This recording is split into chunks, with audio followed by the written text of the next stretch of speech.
Hello friends, welcome to the new video of the ReactJS. So today we are going to implement the dark mode.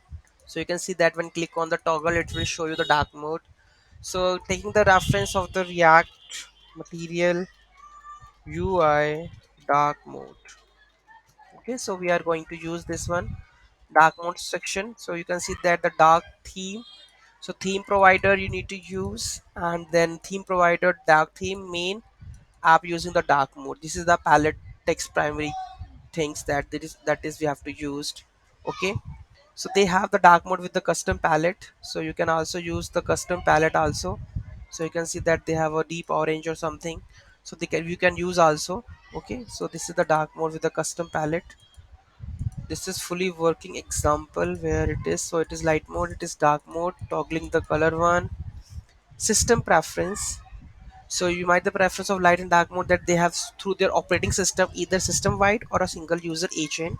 Okay, so you can also use that one also. So suppose your system is basically at the, you can say there is evening, morning or something, so you can also change it accordingly. So I will show you the demo, same thing that I have used this one. Okay, prefer color schema dark. So let's check out how exactly I have made. So you can see that this is the min file, entry file, and we have a index.ts file. So we have app used. Okay, and then we have a home one. So this is home part, so where we have a toggle part, right? So icon button, when I click on the change theme, when I click on the change theme, so icon button on the change theme, it will happen light, brightness, or this one icon.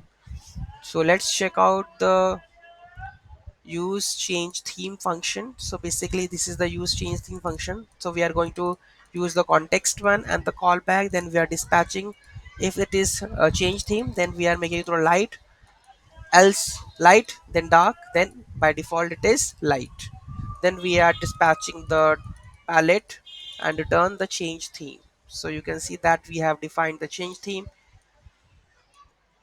Here we have a switch case, state reducers, we have react use reducers we are used, and we are dispatching the same. If it is change the theme, then we are in the payload, we are passing the whether it is light, dark, or light, right? So this is the simple one that we can use for the dark mode criteria to just change the dark mode. Okay, so any query in that, just let me know in the comment section. Thank you so much for watching this video. Have a great day.